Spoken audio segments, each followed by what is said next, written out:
Good morning. I'd like to call this meeting of a regular board meeting of the Desert Water Agency to order at October 21st, 2025 at a little after 8 o'clock.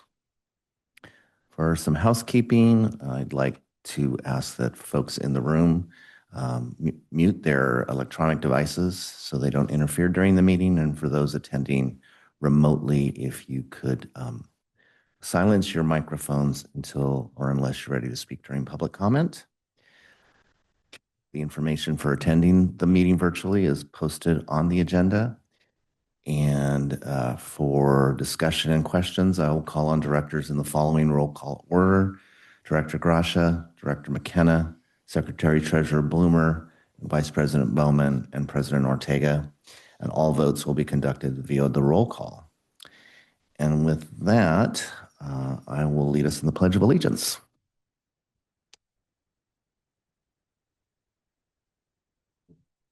To the flag of the United States of America and to the republic which stands one nation under God, indivisible, with liberty and justice for all. Thank you.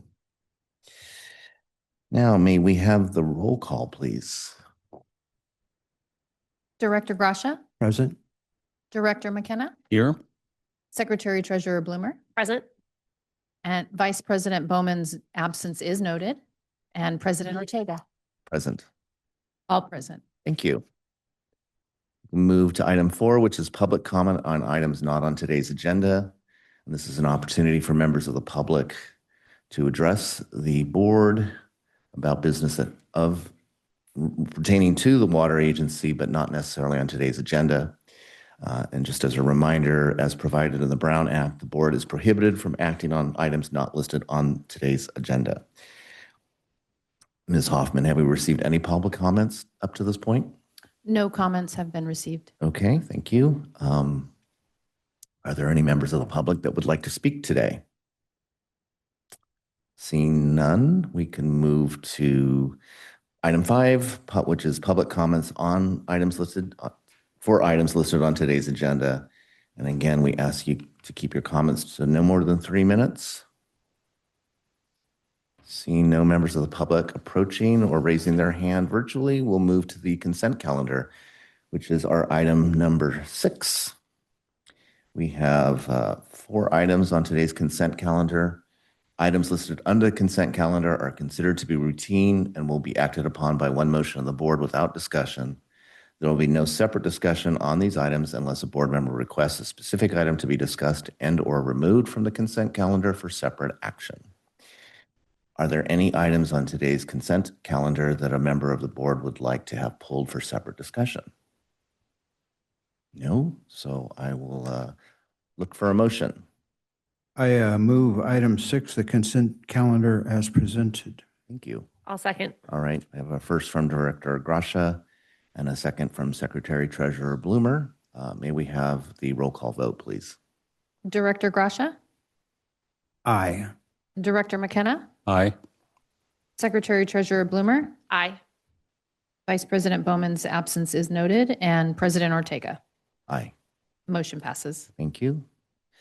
Item 7 is an action item. 7A, request adoption of resolution number 1362, establishing the time of regular board meetings. And I believe this is for our general manager.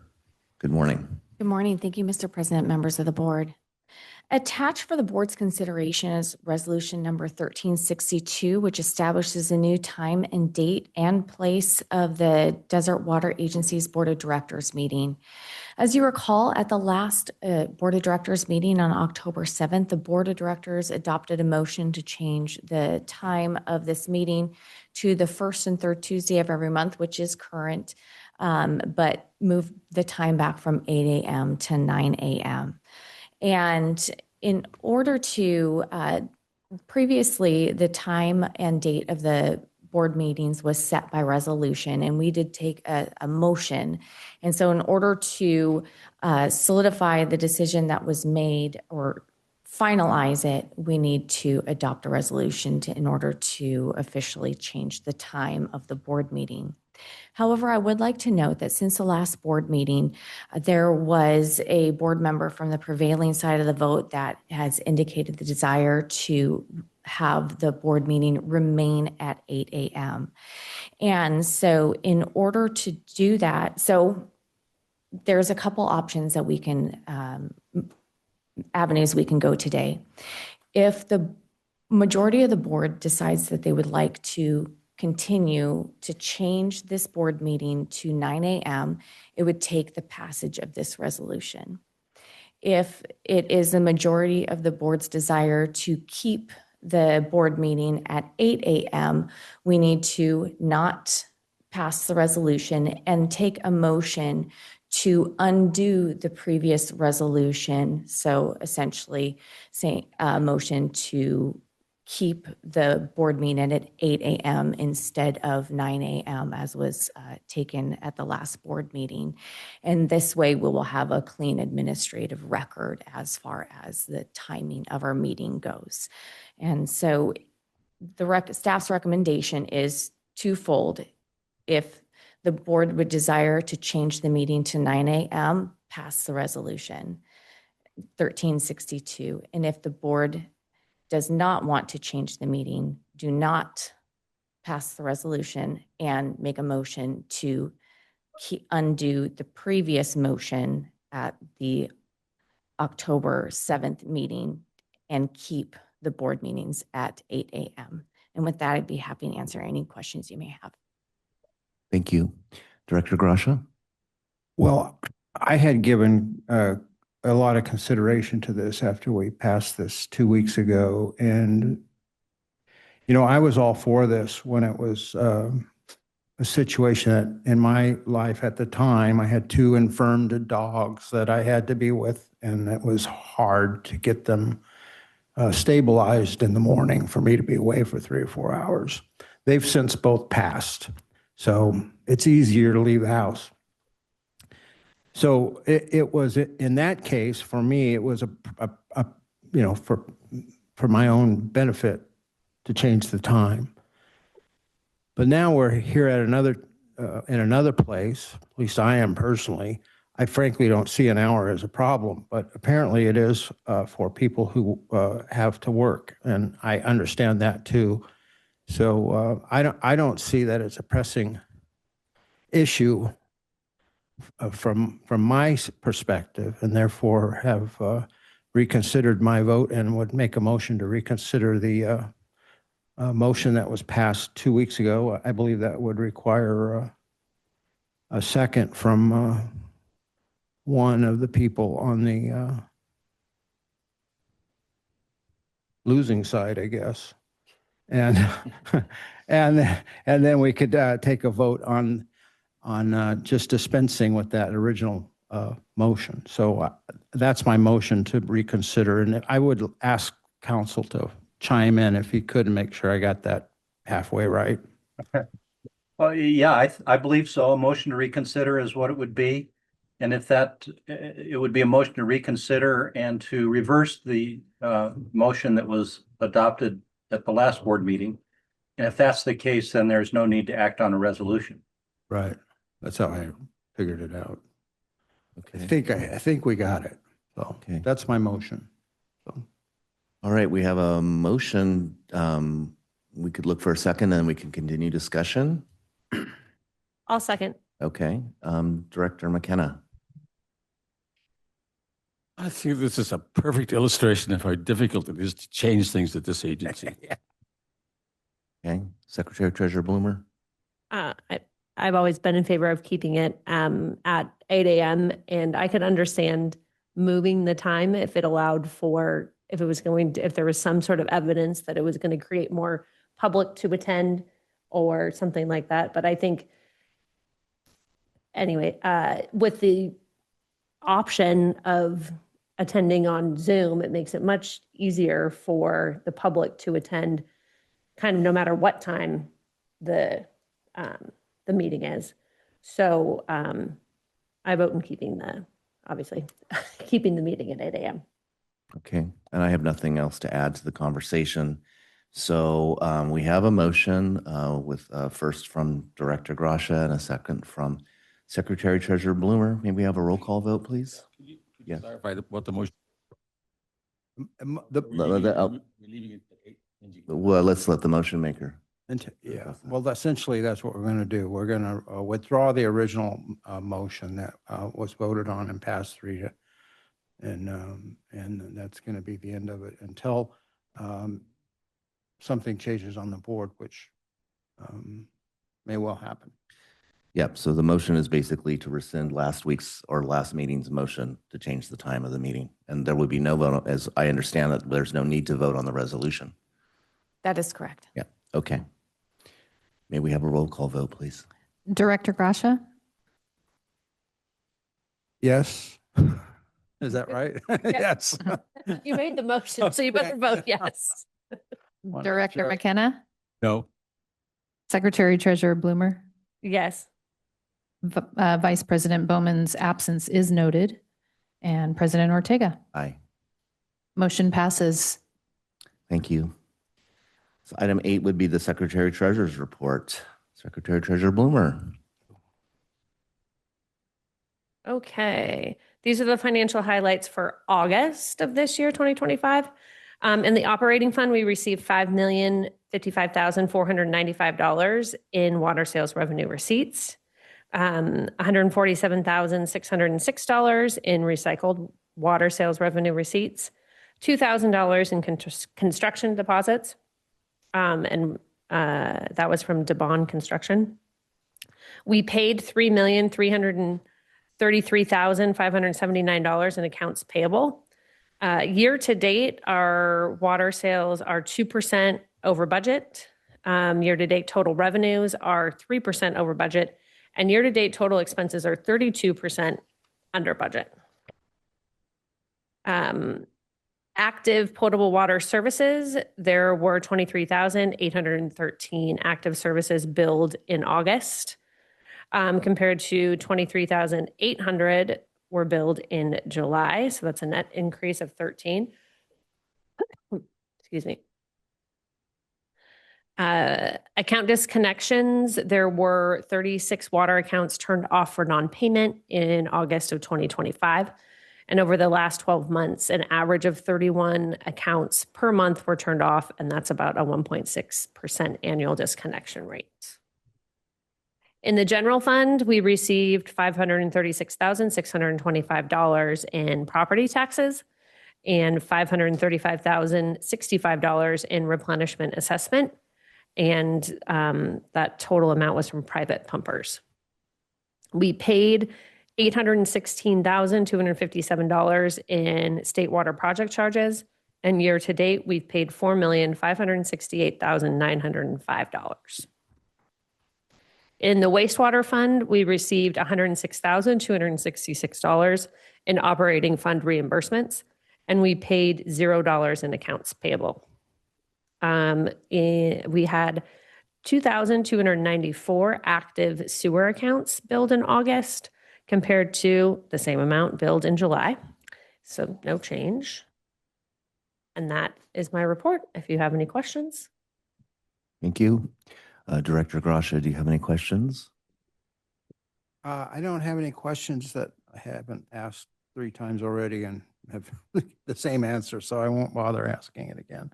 But it seems like we have a lot of income, so I'm looking forward to our next meeting. Okay. Director McKenna. I do have a comment and a request really for staff and the executive committee to put on the agenda sometime in the future a second look at the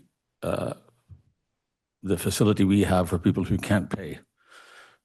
We have a fund that goes through, what's it? United Way, that helps customers who can't pay. I think it might be time to look at increasing the amount of that, given that, everything is costing more money.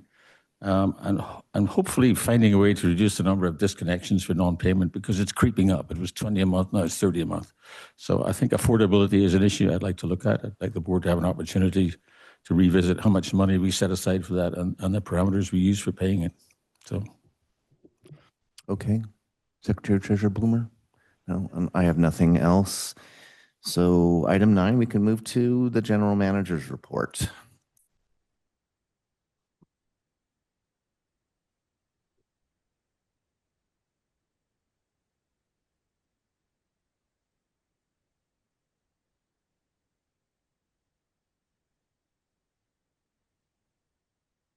Thank you, Mr. President, members of the board.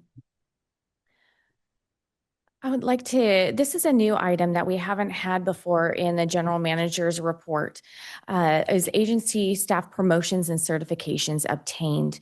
And agency's core mission is to deliver safe, reliable water for current and future generations. And one of the ways we can ensure that consistent and reliable service is by investing in and the development of our employees.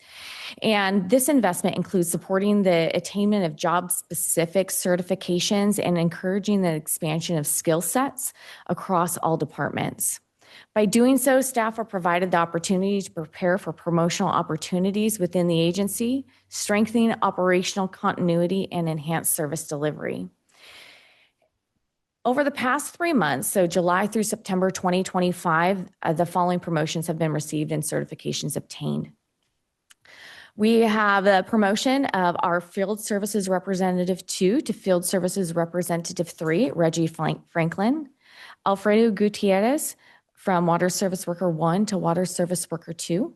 Rafael Ramirez from Water Service Worker 1 to Water Service Worker 2. And Mariana Amaro from the account clerk operator, so front desk, the phone operator, to account clerk 1.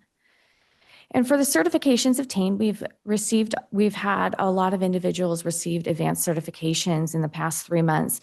Alfredo Gutierrez has received his Distribution 2 certification. Rafael Ramirez has also received his Distribution 2. Kevin Roust, Distribution 2. And Jonathan Arredondo is Distribution 5. And Rafael Ramirez has received his Treatment 2, Grade 2 certification. Salvador Villa, Treatment 2, and also Giovanna, I don't know if I'm going to get it right.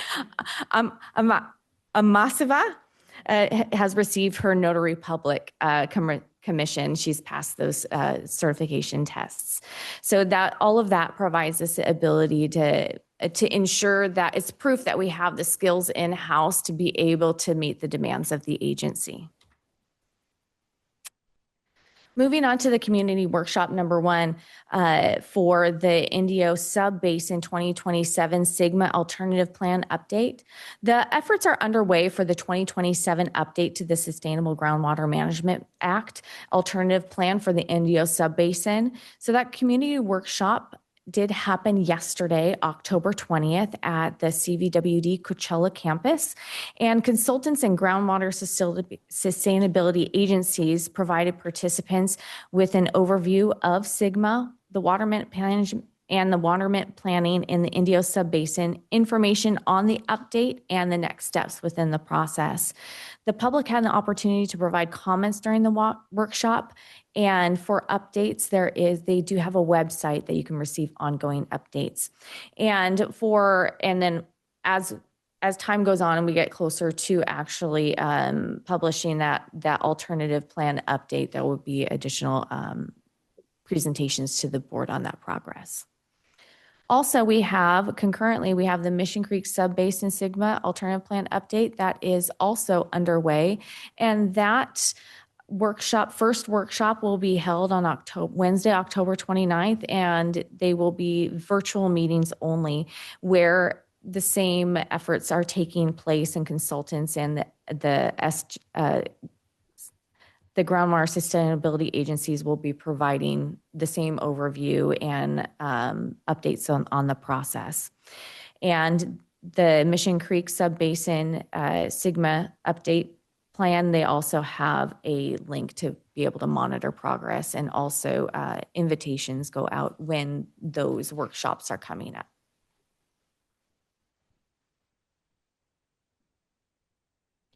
For the hydroelectric and solar generation summary for the second quarter, we have the Whitewater Hydro Plant flowed approximately a little bit over almost 20,000 acre feet of water, which generated 1,358 megawatt hours of power, which resulted in a little bit over $122,000 of revenue.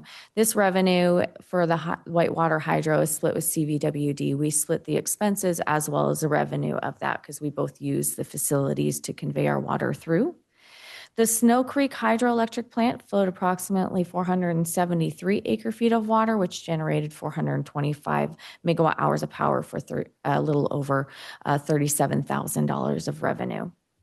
And I will note that since the filtration plant has come online, we've seen a pretty steady flow and pretty steady generation because we have not had to turn it out because of quality issues.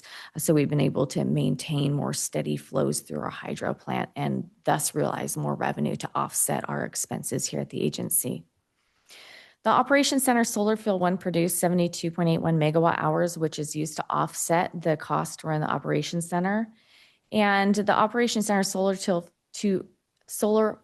2, which powers the recycled water plant, has been offline because of those electrical components that were in need of repair. And I am happy to announce that that is close to coming back online and is planned to be so by the end of this month. So we will get that solar facility back up and running and generating that power for the recycled water plant shortly.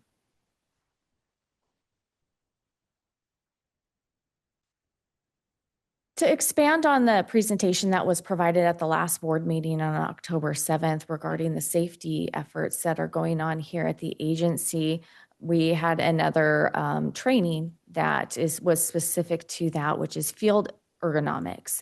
Many times we concentrate on ergonomics here in the agency. For those of us that sit a lot and are at the computer a lot, that's a lot what we think about ergonomics, but there's also a field component to it as well that we wanted to focus on.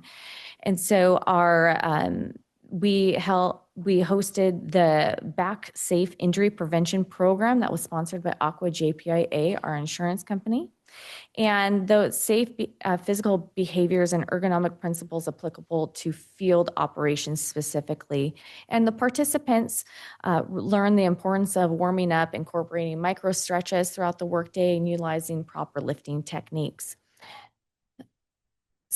Special to this training was that following the classroom portion, participants completed a 30-minute obstacle course to practice and reinforce those safe moving techniques in a practical setting. A lot of times it takes a little bit to move from the classroom setting to actual application. And so when we have that muscle memory of actually performing those specific movements in a practical setting, it's really beneficial. In total, we had 42 team members from the construction, operations, and field services departments that participated in this ergonomic training for the field. On October 8th, DWA hosted an end of summer staff appreciation luncheon. This was catered by Fat Boy Tacos. And this was in recognition to all of the employees' hard work over the summer. We like to give a recognition luncheon after the end of the summer because there are difficult conditions out there. And we understand that we are asking our employees to work in high heat scenarios. And it's very taxing. And I mean, happy to report we didn't have any heat related injuries over the summer, which is a great feat considering the environment in which they work. So a big thank you to all of our employees for sticking it out through the summer, and thankfully cooler weather is ahead.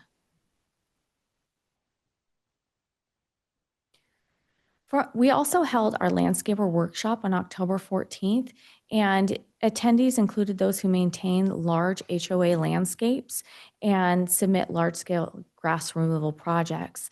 So these participants learned about Desert Water's detailed rules for the incentive program. So how to apply, what programs are available, how to apply to them, and also what are some of the things that can trip them up. So hopefully that they and their customers can avoid, such as removing their grass too early before applying for the program.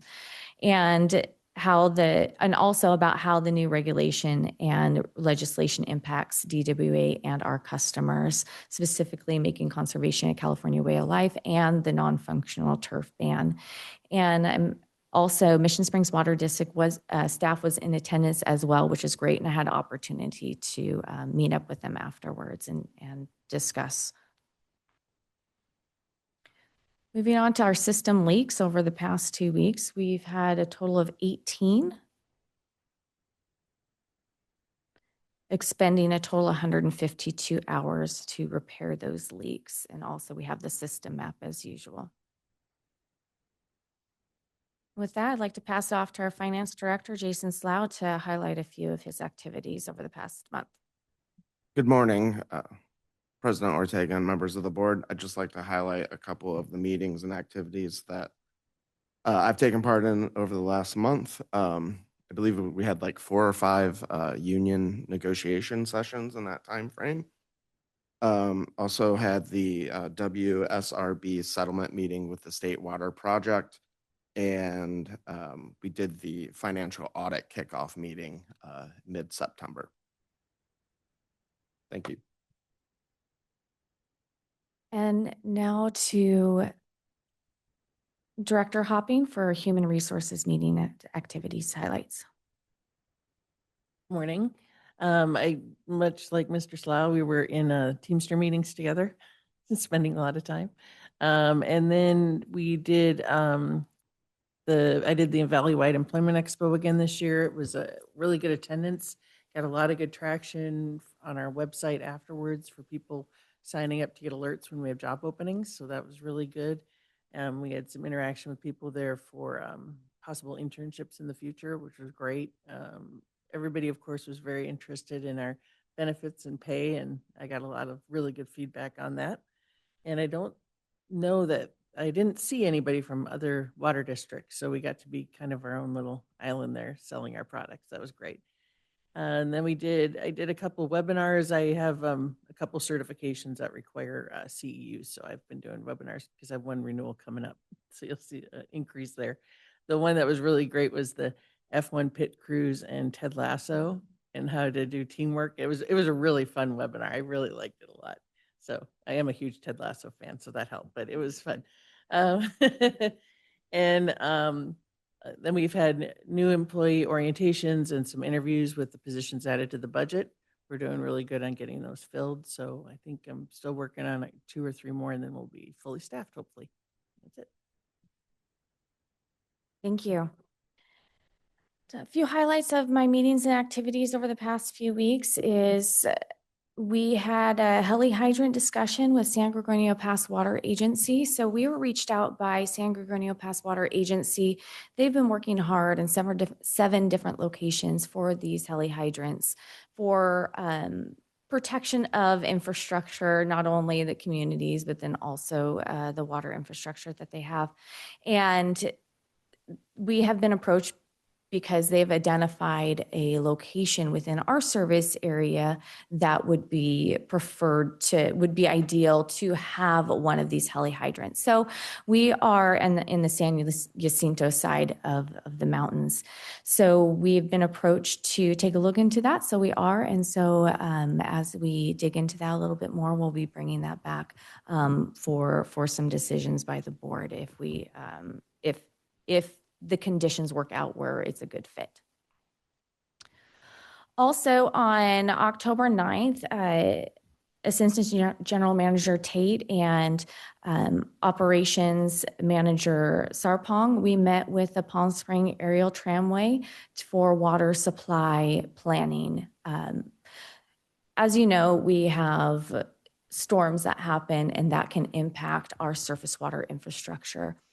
And it can also impact the water quality. So we want to make sure we have a good long-term solution in place for the aerial tramway, as they are the only connection on that satellite water system that the agency maintains with surface water. So we want to make sure that we have a good system in place for them for reliability. So we have begun the discussions with them of what the potential possibilities are and are continuing with further research that we can work together to a long-term solution for reliability for that water customer.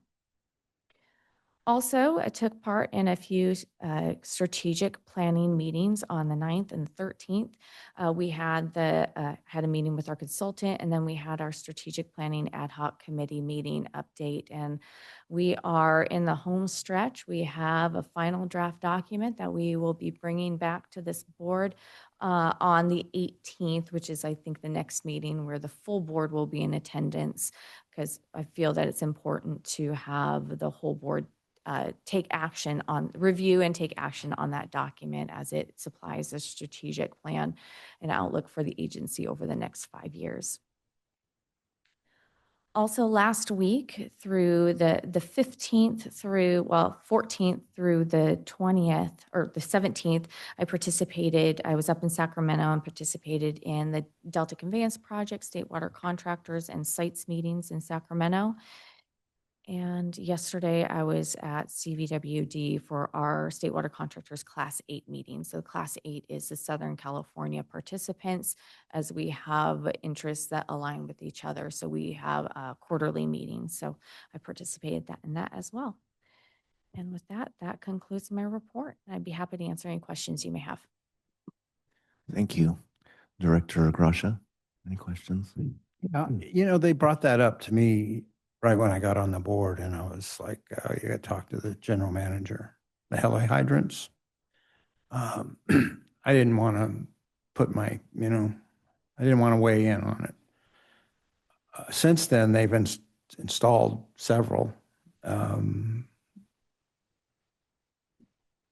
have been very helpful in the fighting of fires in one particular area. And beyond that, the thought that I have that I know one agency has claimed that they received over a $500,000 grant. And it sounded like they suggested that was the full cost, which I can't see in a million years how that could be true for $500,000 building. I don't know if it's an elaborate construction project. Anyway, that's my only thought is, and I think that probably should bring the fire department in on that as well. They may have some ideas about that. I know that they're utilizing tankers in just about every fire. So there's a lot of places to go for information on that, just to make sure we're doing everything that benefits our district and our responsibilities, as well as, helping them out if we can. But I tend to think that the placement might be a little more helpful to them than it is to us. But I can't say that that's for sure. But the ponds aren't always full, so there is that. It says that maybe they might have something there. But anyway, I'm glad to hear that that's now being talked about. And I don't know how you could build that for less than a couple of $1 million. So I just, that's my only thought. The initial feedback that I've received from a couple different sources was, about $500,000, 400 to 500,000.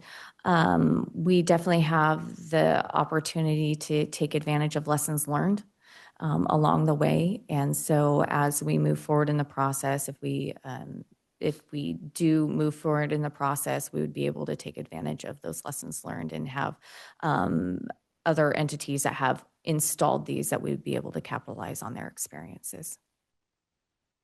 Good news. Thank you. Director McKenna. Yeah, I was impressed by the heli hydrant idea too. I watched a fire on Sunday, I think. Yeah. On the north side of Palm Springs. It was not a Cal Fire incident, it was a Palm Springs Fire Department incident, but they got it under control very quickly using helicopters. We have some really great locations for heli hydrants, our reservoirs, our recharge facilities. You could set one up there on land we already own. So subject to cost and maybe some assistance from the state, I think it's a great idea we should pursue. Thanks. Okay, thank you. Secretary of Treasurer Bloomer? No questions or comments. Thanks. None for me, and so we can move to item 10, which is director's reports on meetings and events attended on behalf of the agency. We'll start with Director Gracia. Oh, reports.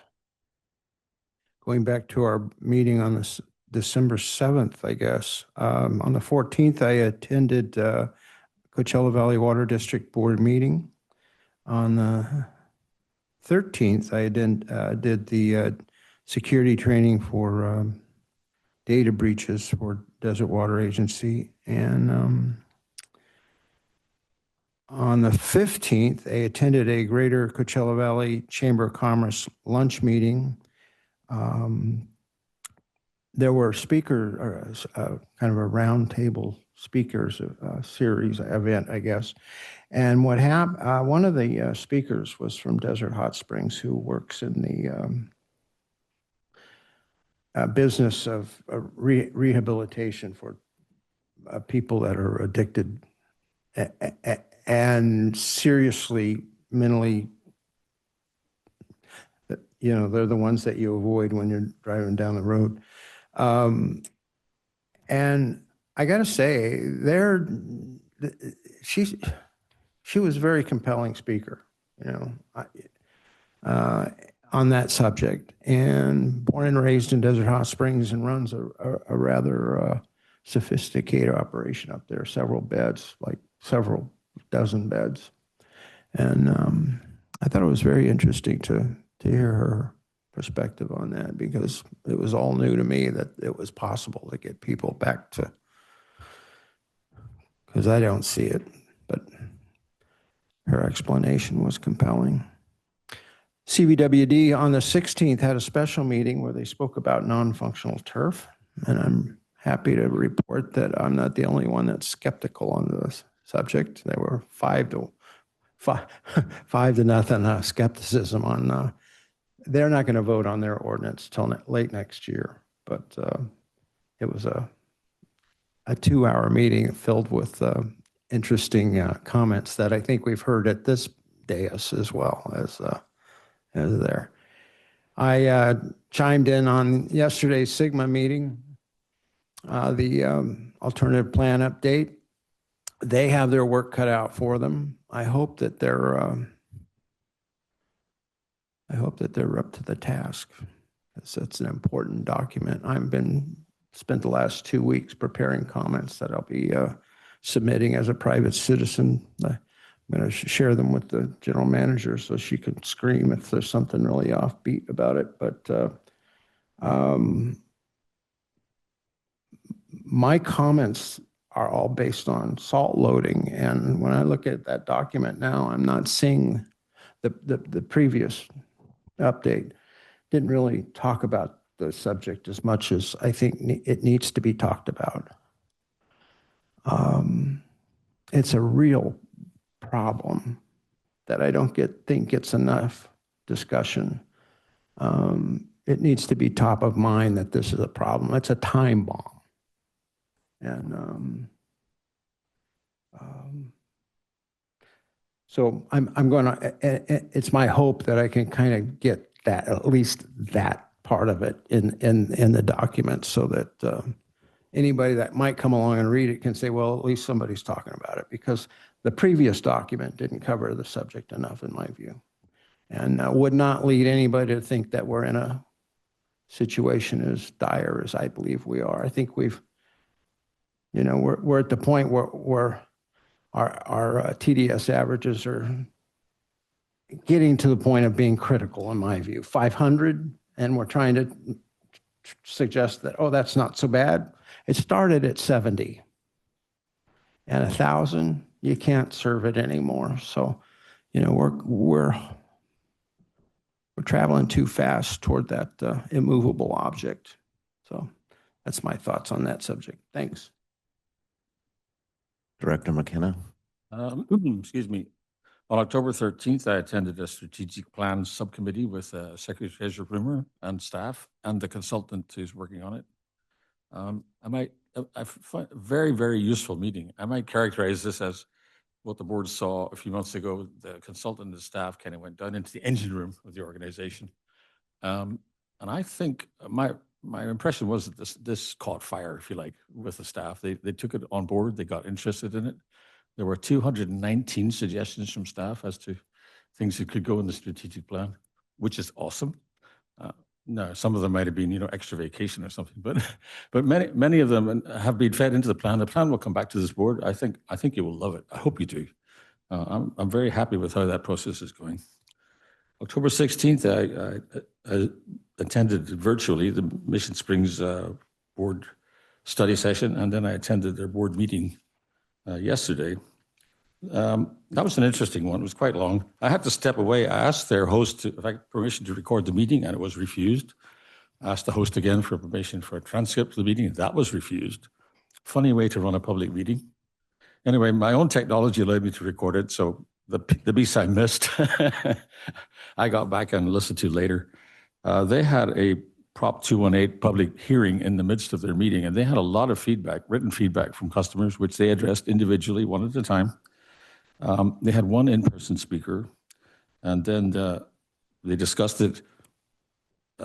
Vice President Griffith commented that Edison had increased rates by 82% in the last 5 years and by 13% this month. He said their 9% increase that they were asking for in water rates compared very well with that. And I can't resist reporting that he mentioned cat litter had gone up 10.5%. He's apparently a cat person. Anyway, the board proceeded to vote 5-0 on both the water and the sewer increases, and they will take effect shortly. Let's see.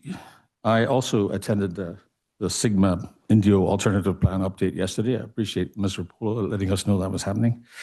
It was useful and informative, and I will keep in touch with those. So that's it for me.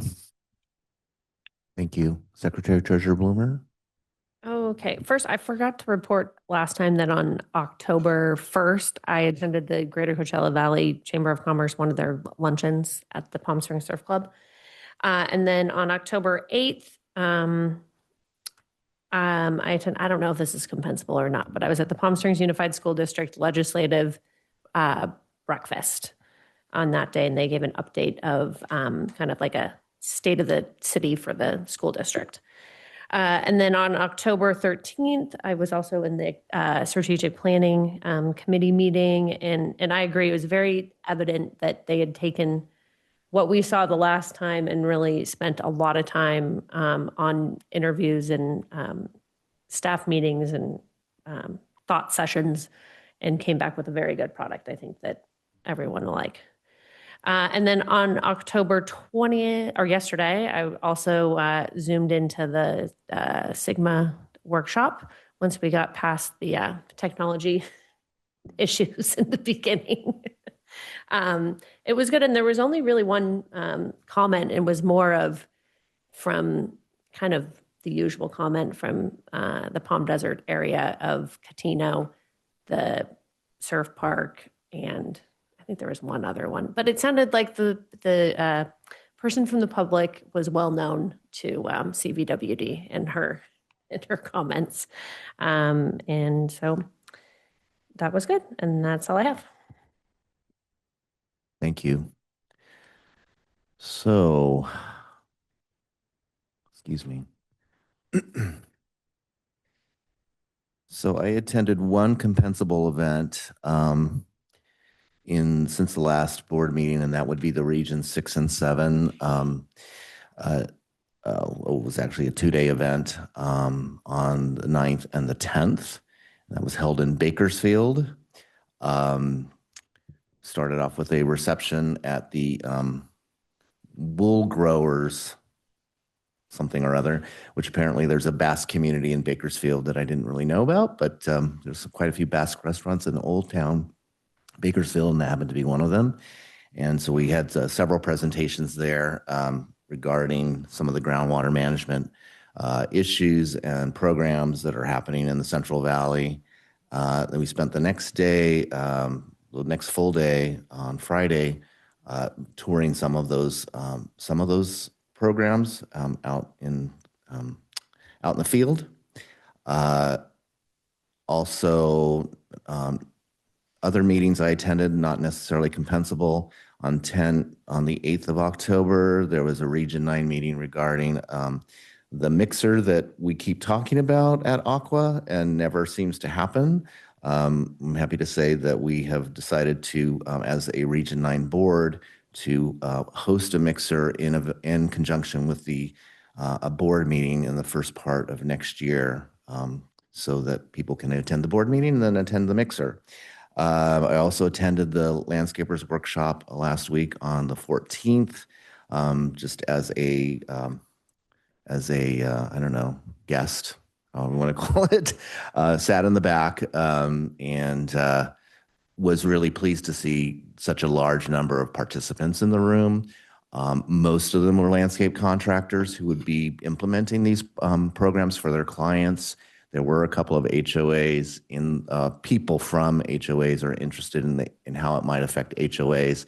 And I understand that there will be another program later specifically geared towards HOAs because the details are really more about the implementation of the program and the rebate program, and not so much about the implication of AB 1572, SB 1572, whatever it is,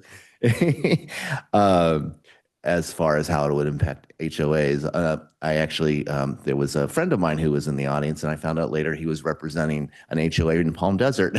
I told him that I hope you got some good information from this, but we're not the people you should be talking to in any event. And then finally, I also attended yesterday morning virtually the Indio Sub-Basin Alternative Plan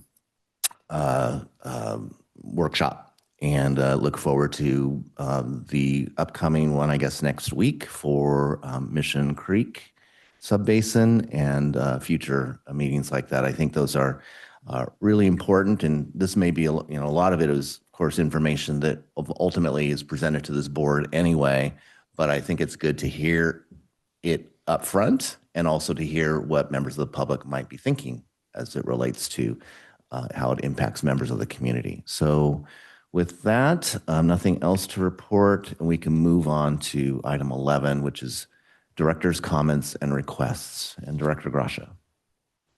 No comments, no requests. All right, thank you. Director McKenna. None for me today. All right. Secretary Treasurer Bloomer. None for me. All right, nothing else from me. So it is about 10 minutes of 9. If we could meet in closed session at 9 o'clock. And I will say we are now going to adjourn to closed session to discuss items 12A through 12C, which are shown on the agenda.